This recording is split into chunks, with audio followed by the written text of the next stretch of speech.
Welcome to Private Club Radio, your weekly source for industry education, news and discussion. Broadcasting from Tampa, Florida, ladies and gentlemen, here is your host, Gabriel Aloisi. Boom. Here we are, episode 203 of Private Club Radio. It's Monday morning. It's November 18th. It's a little chilly here in Florida, actually. I've got my little pullover on. It's 53 degrees, and it's very cold all over the country. So probably not a lot of golf being played, and that might be a good thing for me, because let me tell you a story about what happened to me at the club championship this weekend. I've been playing pretty good. I've been doing the show, so I've been playing quite a bit of golf, doing the Let's Play Through show on YouTube, and feeling pretty confident. In fact, I played a scramble on Thursday and played really well. I was putting really, really, really well.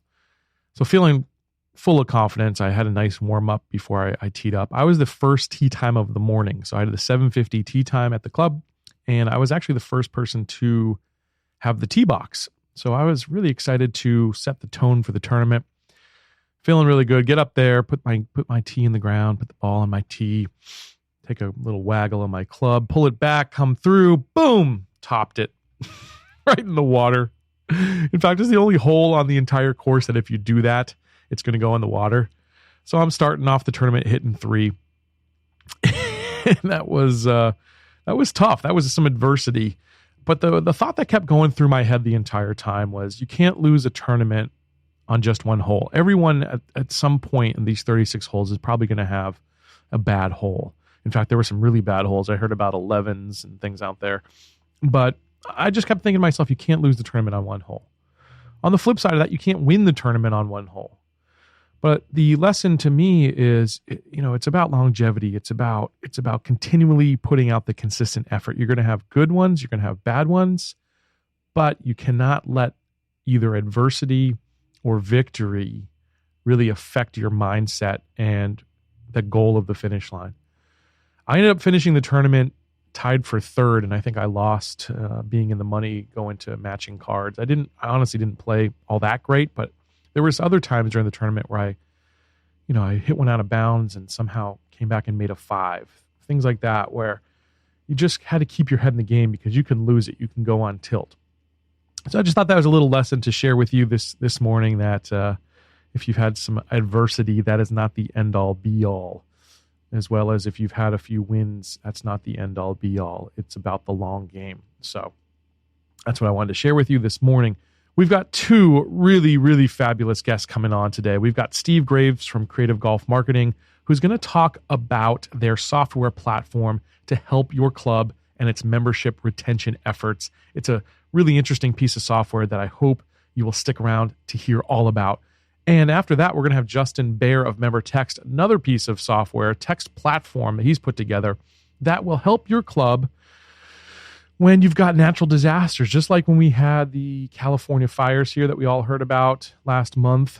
Their platform can help your members stay notified of what's going on, keep them safe, as well as keep them up to date about things that are happening around the club. So it's a wonderful piece of technology that you've got to hear about. Make sure you stick around after Steve's interview to hear about that one. All right, without further ado, let's bring these 2 gentlemen on and enjoy. Well, it's my pleasure to welcome back onto the show once again, Mr. Steve Graves, president of Creative Golf Marketing. Steve, how are you today? Doing wonderful. Thank you, Gabe. I appreciate this opportunity. Yeah, Steve, great to have you back on. You've been on the show a couple times, and last time you were on about a year ago, and you were just launching the activity level indicator. We talked about it at the National Club Conference. And for those who didn't hear that show or don't know about this new product that you guys have developed, could you just explain what it does and the benefits it has to clubs, Steve? Yeah, thank you, Gabe. Yeah, you're right. Yeah, about a year ago, we were talking more conceptually, of this product that we had discovered and we're bringing to the industry, and it's simply a software program that has been so dynamically influential with private clubs, and we were talking about back then as to what it might be able to do, and it was designed to interface in with the of private clubs and their point of sale, reservation systems, etc., and give each member of the club a score that would give them the ability to monitor their engagement and to which way they were trending at the club. And it was, more concept, around clubs who are so focused right now on making data-driven decisions. And rather than just being philosophical, they wanted to be able to actually find that out. And so we introduced that, and it's been really, really successful. I think it's such a needed thing in our industry, because I just, you and I are both in the membership marketing business, and we know clubs focus so much of their time on the front end, meaning, they're trying to get new members in the door and not enough time focusing on the retention side. Why do you think retention is so important, Steve? Well, you're right, Gabe, and congratulations on your efforts in the industry, and your 200th show and your 4 years doing this with Private Club Radio. My congratulations. Thanks, on Steve. The impact that you've made on the industry in a variety of ways, and like you say, in a branding and marketing. Yes, clubs. There's two words that both start with R, and you and I both know that everybody was focused on recruitment. Recruitment. Boy, we need more members. Recruitment. And all of a sudden, they realized that retention was as equal, if not as more important, than recruitment. That they were finding themselves enjoying 42 new members, but losing 47, and gaining 37, losing 39, and treading water. And that it was just as important to retain the income and the importance of those individuals. And clubs started to focus. But what was funny, Gabe, is that they didn't know where to go. And gosh, neither did I. I was fixated on the concept, but I couldn't come up with ideas that actually were meaningful, tangible, actionable until we discovered this software. And now the retention process has become much more quantifiable and practical. How did you go about discovering this, by the way? Gosh, it was an individual, a good friend of mine, a golf professional by the name of Tom Coburn. I came up with the software and the algorithm. And to make a long story short, the old, the story about I liked the company so well I bought it. I think it was Gillette. Yeah. Tom and I entered into a business deal where we're now business partners and co-owners, of the company and the software. And so Tom has now come to work, and his sister Heather with Creative Golf Marketing offering this. So it was another individual who came up with the idea, and I was so enthralled with it that we had clubs asking for it, and he had produced the software, and so it was a great marriage. That's fantastic. My next question for you is, I know you mentioned it in the literature that a spending report is not necessarily a true indicator of membership satisfaction. What does that mean for you, and why is it not such that way? Yeah, what we discovered was, you can have a person who comes out and has a wedding, or spends a whole bunch of money at the club on 1 month, et cetera, and he looks as though they're a large user of the club. As a former golf professional and general manager at clubs, I realized that there were a number of members who utilized my club, but it wasn't because of how much they spent. And so almost every club would look at spending reports for retention, and all it was a snapshot of just that month. The Aloises, they were in the top 10%, of spending. And let's say that Steve Graves and his wife, because I travel so much, Gabe, and et cetera, we were not spending a great deal more than our dues and our minimum. But that didn't mean we weren't happy members. Right. That didn't mean we were poor members. As a matter of fact, heck, I've had clubs members who say, I spend a lot of money at the club, I'm a great member. Not necessarily. Yeah, they're usually the ones that complain the most, aren't they? Sometimes, yes. And so what we discovered was it was just a snapshot. It wasn't really telling us, a really specific aspect with regard to the trend of the individual. A little bit like, we're going to talk about my health. You'd said, later. It's a little bit like weight loss. I had gained a bunch of weight, and if you just take a picture of me at one time, you're going to see me heavy. 3 or 4 months later, you take a picture of you, and you're going to see me lighter.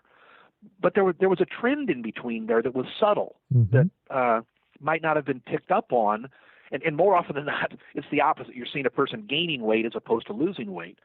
Well, this report picks up on those trends, and it shows a person that they're starting to trend more away from the club, or, and this is very exciting for our clubs, many clubs, because of ideas, tactics, strategies to get members coming out to the club, it also sees their score going up. So that if you're, a membership director and you are concerned about the Smiths, and you contact the Smiths and you give them some free golf lessons and et cetera, and all of a sudden the Smiths score that is picked up on not just spending, but reservations, handicap, how many scores they've posted, et cetera. They could be walking the golf course and not paying any cart fees, but the software is picking up on the fact that they're out there, their score is going up, and now that staff member is complemented by the trend that has changed in a positive fashion. I think that's a great analogy. I love the photograph, and you're 100% right. It's, for instance, I just looked at my member statement and I hadn't been to the club one time in a month, but it's not because I'm dissatisfied in any way. It's just I've been traveling, the kids and life gets in the way sometimes. But I love that for sure. What are some of the specific ways, Steve, that the software helps identify the at-risk members or identify the ones that are trending in the right direction? Well, the other thing that's great about this, thank you for asking that, is the beauty of the software that Tom developed is when it is first interfaced, into the Jonas system or the North Star system or any of the systems that it goes into, it starts out by going back 5 years. So the Aloises would go back 5 years of all of your spending, usage, et cetera, and you would start out with a score. So 5 years ago, Gabe, the Aloises might have been got a score of an 87. Right. You're using the club, et cetera, and all of a sudden 5 years later, and this will be the first report that comes out, you're a 76. Mm-hmm.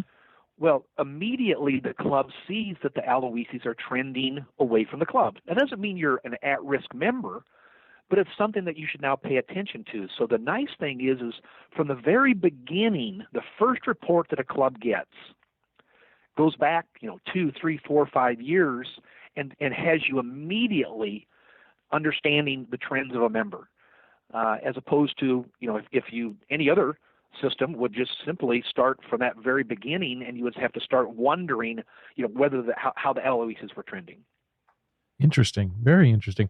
So let's say we identify the Aloises as an at-risk member. What would be some of the recommendations that you would give clubs in order to potentially save them from resigning? That's what we love about the brilliance of this is we think that membership retention is not looking how the Aloises compare to the rest of the members, but how the Aloises compare to their usage over a period of time. Mm-hmm. So, the story that I, told you of your score going from 87, to 72 or 76, we now call that an intervention. Now, it primarily be the membership director would have the ability to contact you, and who I hope they contact, Gabe, is your wife. Sure. And they contact and say, Mrs. Aloisi, and it can be in the form of an email, personal contact, anything that says we're interested in you. We all know as human beings, we love human contact. It's why we're all members of private clubs. We want to be recognized. And it can simply be, gosh, we haven't seen you out at the club as much. And you made a comment earlier in the conversation. Oh, we're with the kids, we're at the soccer games, et cetera. And so they say, oh, so it's nothing wrong at the club? Oh, no, not at all. I mean, heck, we're just so busy with the kids. Oh, well, good. Well, we were just concerned. We hadn't seen you out at the club enough. It can be, here's a gift certificate for you to come out and have, come out and have drinks. Mm-hmm. Here's a free golf lesson. Something that says, without saying to you, gosh, we think you're trending away from the club. It's clearly more subtle and professional than that, but it's showing interest. The story that I tell, we all have our own personal stories, but I happen to have a wife of 42 years that has celiac disease. She cannot eat wheat. Mm-hmm. So let's say that we were trending negatively at the club, and we got this phone call, and Nancy said, gosh, quite frankly, the menu just doesn't have enough items on the menu for us, to enjoy, particularly my wife, Nancy, because when we go out to eat, the first thing we look at in any town we go to, she pulls her celiac disease app up, and we look and see who's got the best things for her. Wow. So if my club all of a sudden, and they listened to her and said, oh, no problem, we'll put some of those things on the menu. Now they have ingratiated themselves to my family. We're going to be coming out to the club and having dinner there. We're going to more apt to bring friends, because now anytime we go to eat in our community, our friends always go where Nancy can eat or cannot, or we don't go to places she cannot. Right. So it's things of that nature where they're listening to what the person says, and if it's vegan or a number of issues, if they hear those enough times from enough people who are trending away, they can make adjustments. That's great. So it's just as simple as picking up the phone and giving a little bit of a personal touch. I love that. Steve, what I also love about your software is when you identify in the positive direction, you can actually start to reward members who are using the club more. Tell us about that. Yeah, you make a great point. And gosh, you and I have been in the business a long time. We all know who the big spenders are. So it's easy to, thank people for the people who, buy all the cases of wine and et cetera. But what really is neat is when you're seeing individuals who are just the normal members of the club start to assimilate so much better, because the golf professional has been giving, ladies golf lessons, and spouses are coming out and playing more golf. And so remember, these are all data-driven decisions. So if the Smiths, who were 55s, their scores of 55, and the youngsters in the junior golf program starts to play a lot more golf, and their score goes up to 58, to 63, to 65, you have the ability, to, in fact, when you see them at the club, say, like, I see you're enjoying the club so much more. Congratulations. Here's a free, next time you come, bring a free guest. You have the ability to also thank people who are now using the club where subtly you would not have picked up on it. Right. And I think that's the key thing about our software, Gabe, is that it picks up on subtleties that commonly, there's a phrase in the industry, and you and I have heard it a million times. When a person quits a club, they always say, I don't use the club enough. Mm-hmm. Once a person says that, their trends, they probably are gone. What our software is designed to do is to catch you when you're not using the club as much. Right. The difference between as much and enough are game changers. And so the software picks up on the subtleness, both as you had identified, thankfully, a person using the club more where they're congratulated, they're thanked, they're shown appreciation for how much more they're using the club. And it doesn't have to be the guy who's at the bar every single, Wednesday, Thursday, Friday, drinking a whole bunch. We already know that guy uses the club a lot. Right. That's not the person we're going to and thanking. Mm-hmm. It's the more common member who has found themselves being a more prolific user of the club and being able to have the data prove that. I love it. And question for you then. So can you differentiate this person's been bringing more guests, and this other member's been drinking more at the bars. You can identify those individual points where their usage has gone up. Yeah, that's the brilliance of Tom's algorithm. It's picking up on how many guests that a person is bringing, and including, if all of a sudden the number of guests that they're bringing, Gabe, are down, their score is going to go down. Mm-hmm. If the number of guests that they're bringing goes up, and it's looking at trends, and it's looking at all of the usage, any point that the computer is able to identify through the algorithm of usage, whether there's money spent or not. It can be guests being brought to the pool and just signing in the guests at the pool. The algorithm is picking up on the usage of these individuals. And if they continue to bring the exact same number of guests, it's just going to show them at a 75 every single month, 75, 75, 75. But if all of a sudden their guest usage goes down, they're going to see that subtle difference.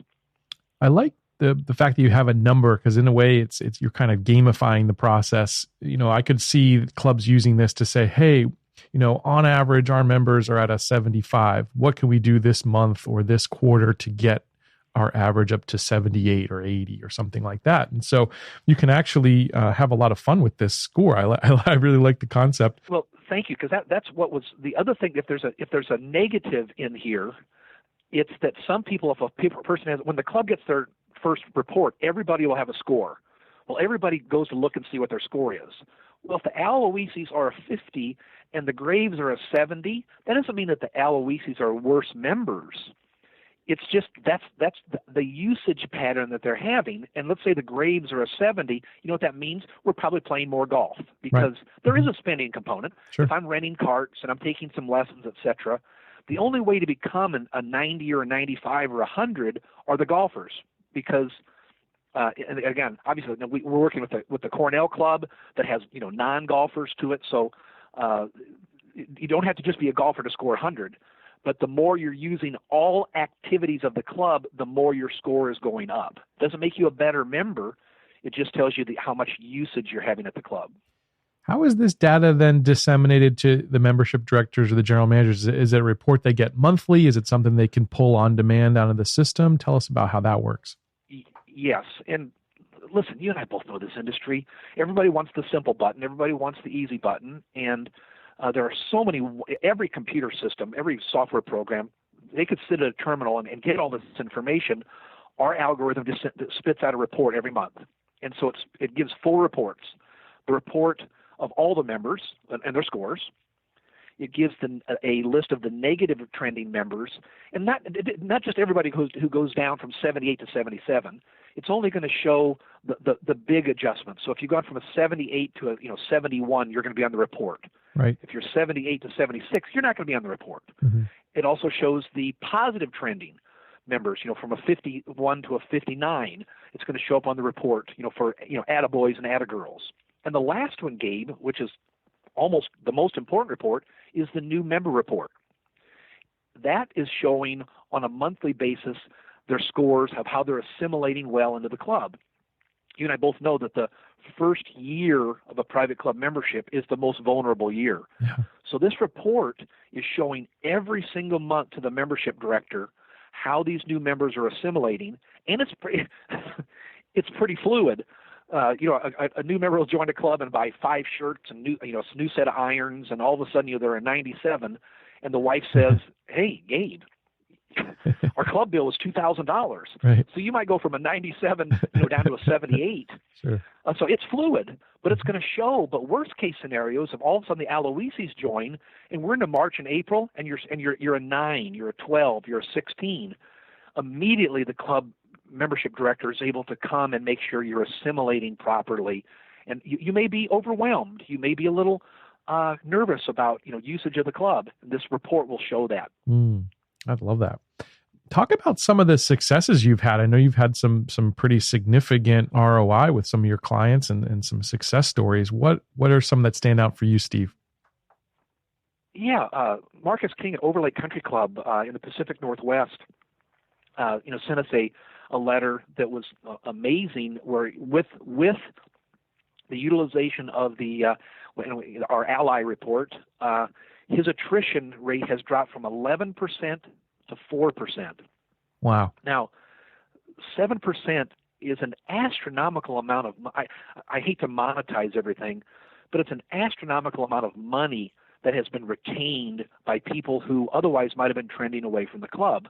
But more so, it allows them to address member usage and engagement and in his letter that he wrote to us, he identifies his most engaged and least engaged members and uses that data to address the needs and satisfaction of both, and it's shown itself in going down by 7%. Another club, and this is where you and I have seen the biggest drop in the private club industry, is golf usage. So Ricky Meyer at Squire Creek, which is in Louisiana, is thrilled because he's particularly interested in monitoring specifically golf usage. Now, again, that's how many lessons people are taking. It's how many carts they've rented. That's how many handicaps, that they have, how many times they've posted scores, etc. Mm-hmm. So it's not just how much spending, and he's been able to monitor golf usage because what he was losing were people who were downgrading or quitting the club. And this has been able to have him immediately catch, and he wanted to go specifically to golf so that he could keep his golf memberships up.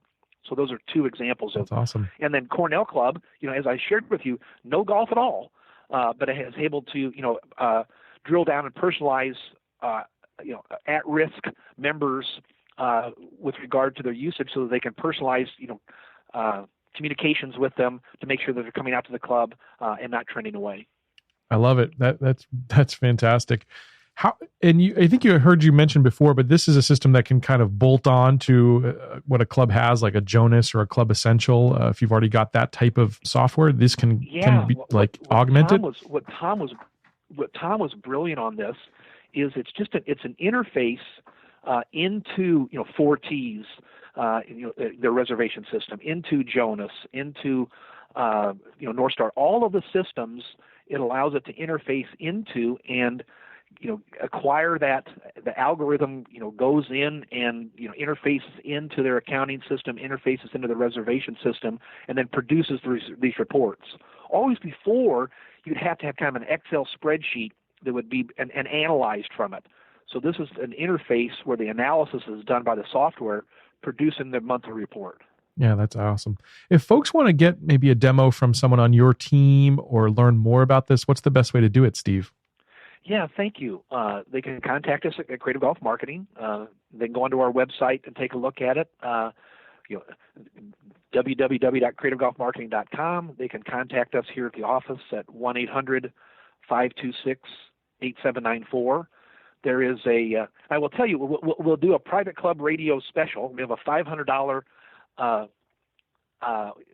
This will help you with regard to your audience. We have a $500 interface fee to it. We'll waive it if they mention that they heard of the private club radio. We'll waive it for them. And then there's a $285 monthly fee, subscription fee. And what we're proud of, I hate to make sales pitches. The nice thing about it is if you save one member, even in the lowest category of dues, one member is saved by the attrition, it pays for itself. Right. I love that. Yeah, that price sounds like it's too good to be true. So I hope that our listeners will absolutely take advantage of that, because I think that having that data to be able to go to your board with, to be able to just run the daily business is so valuable. And it's a great piece of software that people need to check out. Thank you. Matter of fact, the Millbrook Club in Connecticut, the controller said specifically, our goal was to find a way to provide more detailed data to our committees and staff. So this allows the membership committee, the social committee, to see a report showing how their golf committee, how specifically their members are using the club, so that the committee can make decisions with the staff. Wow. Very cool. I love that. I love that a lot.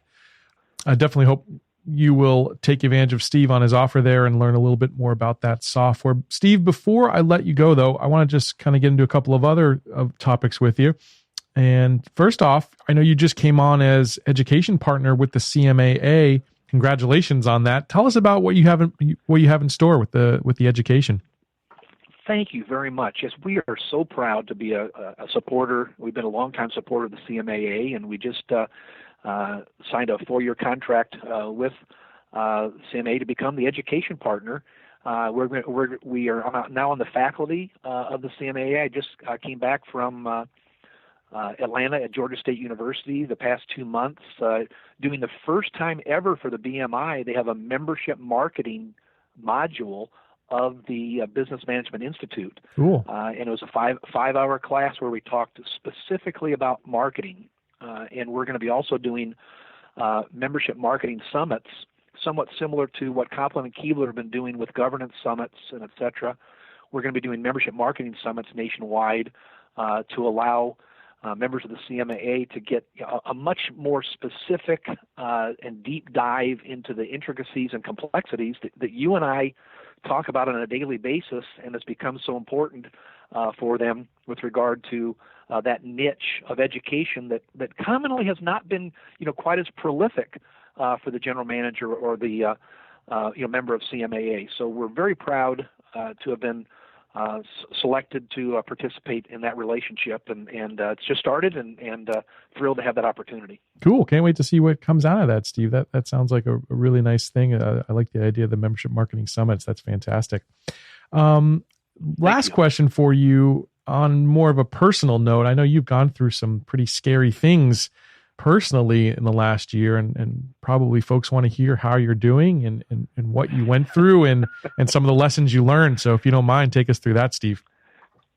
Yeah, what I did learn is that you should listen to your body. You should pay attention to what's going on and take better care of yourself. And I kind of kept this quiet, but June 10th, they threw me on a helicopter and life flighted me to the hospital and had open heart surgery, quadruple bypass surgery. I had 2 arteries that were 99% blocked and 2 others that were 60% blocked. And I was one of those guys that, always find an excuse, Gabe. Yeah. I don't have time to exercise. I've got to catch an early flight, and I need to have that Marriott cheeseburger at night because I had a nice business deal, and tell my wife that I couldn't take the time. And so I'm now 5 months later. I'm 20 pounds lighter.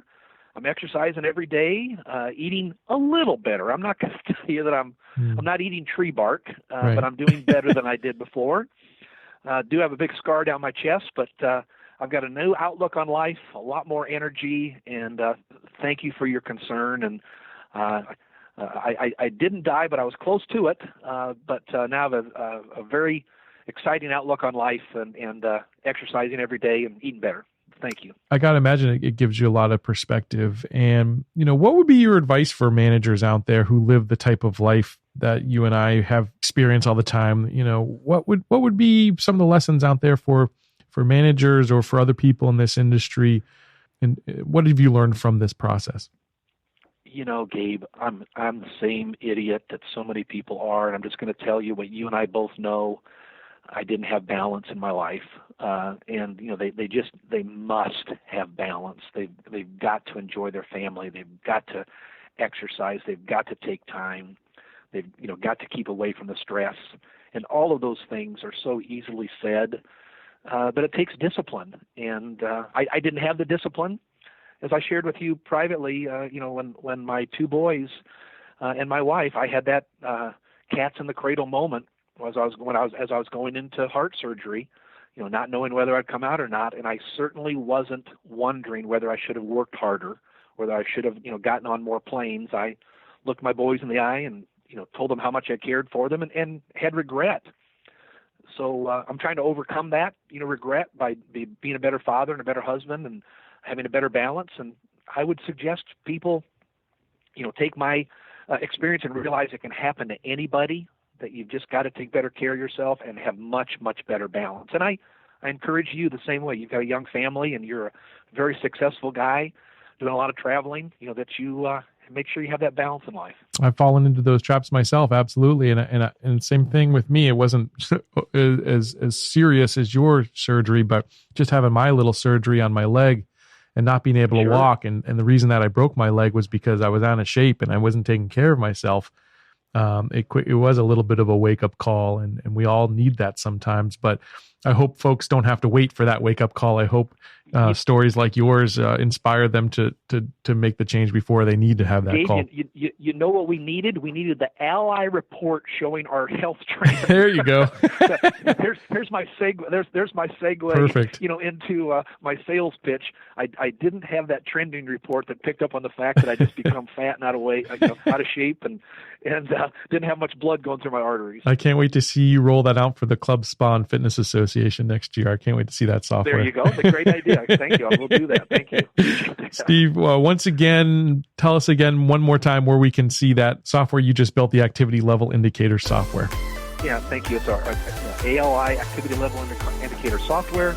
It's a Creative Golf Marketing, www.creativegolfmarketing.com, 1-800-526-8794. And again, we'll waive the setup fee of $500 for anybody who mentions Private Club Radio. And Gabe, I can't thank you enough for what you've done for the industry. All of us who have had the privilege and pleasure to be on your radio show, you've made a profound impact on us, and I'm very grateful for that opportunity. Hey, Steve, I really appreciate that, and it's because of guests like you that I get up and do this every Monday. So thanks for being a wonderful guest. 200 times. Yeah. 200 times. That's amazing. That's right. Discipline. That's amazing. Thank you, sir. Well, I enjoyed our chat, and I hope to have you here again on Private Club Radio sometime soon. Thank you, Gabe. Enjoy your trip to Qatar in Dubai. People may not know that you're going over there to speak on education there at the end of November. Be safe. Congratulations, and what an accomplishment and privilege that you have there. Thank you, sir. Well, I'm joined once again by founder of MemberText, Justin Baer, on to give us some advice on how we can use text messaging to better inform our membership. Justin, how are you today, sir? I'm doing great, Gabe. How you doing? I'm doing great. So we all know in the news there's been some action out in California with these wildfires. Those types of natural disasters, I think, are just a perfect time for platforms like MemberText to really shine. So tell us about your thoughts on how you can use natural disasters like these wildfires to better inform members, Justin. Yeah, unfortunately, this past, 2 weeks ago, they had some fires down in Southern California, kind of in Brentwood area in LA. We've got a couple of clubs there, and then it kind of moved up north as well. And I think what was awesome about, well, it wasn't awesome, but what was nice that I heard from clients in those areas is that everything, they're like running around with their heads cut off. Everyone's frantic. They don't have, 35 minutes to sit down and write some long email to let members know, hey, we're evacuating. Everybody's safe. The buildings are fine. They've got like 2 minutes. And so they can hop on MemberText. They can do it from their phone. They can do it from their computer. And they can send out, an alert to membership. And then on the flip side, the membership, they don't have time either. They're running around. They're trying to get their dogs.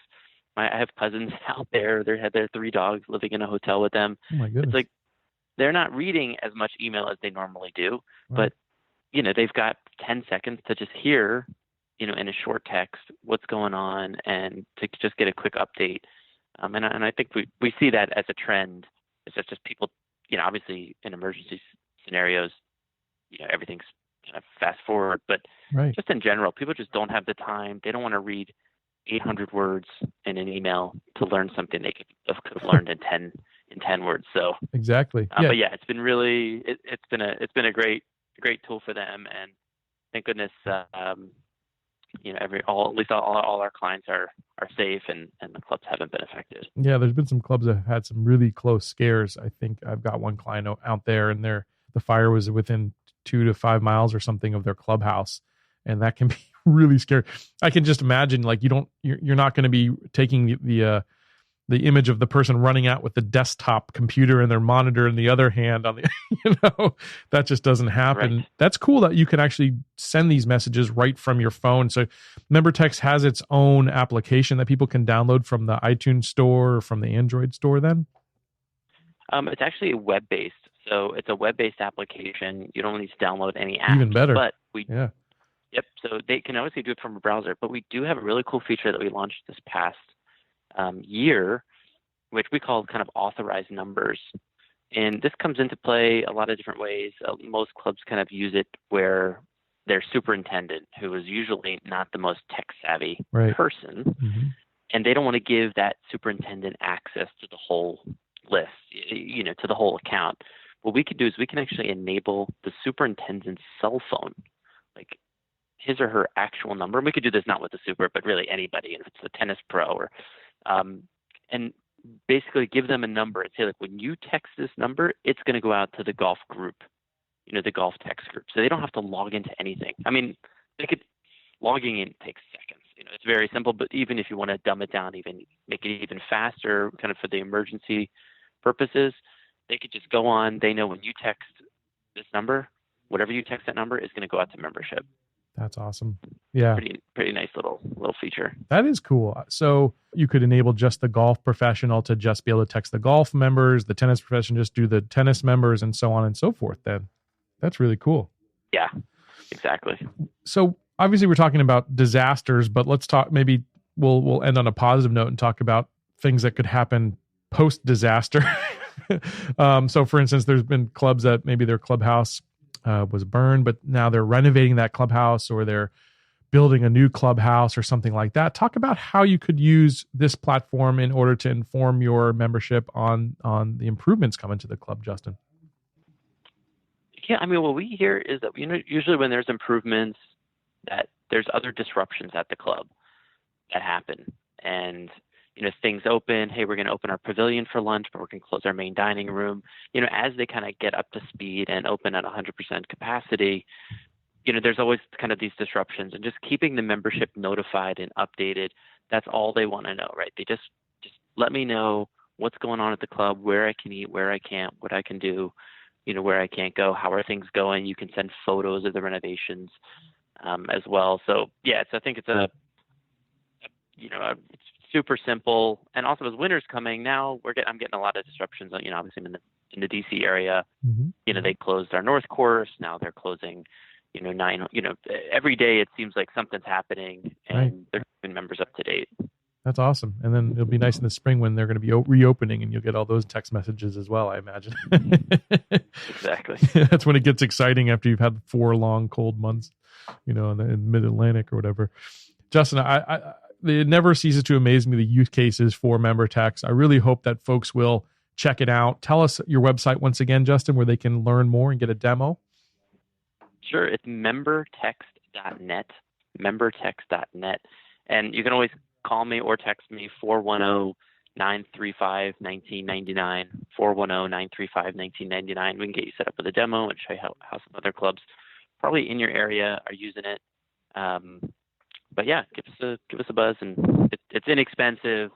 It's super easy. And kind of the main thing with texting is it's got a 98% open rate, whereas your emails probably have 30%, right, plus or minus. That's what I love about it. I love the ease of use. I love that it's so affordable. Definitely check it out, membertext.net. Thanks, Justin, for being on Private Club Radio with us. Thanks, Gabe. Appreciate it. Well, that's going to wrap things up for episode 203. I'll catch you back here next week on Private Club Radio. And until then, here's to your membership success. Private Club Radio is brought to you by Concert Golf Partners, helping to preserve and enhance private golf and country clubs. Visit concertgolfpartners.com to learn more about the recapitalization process.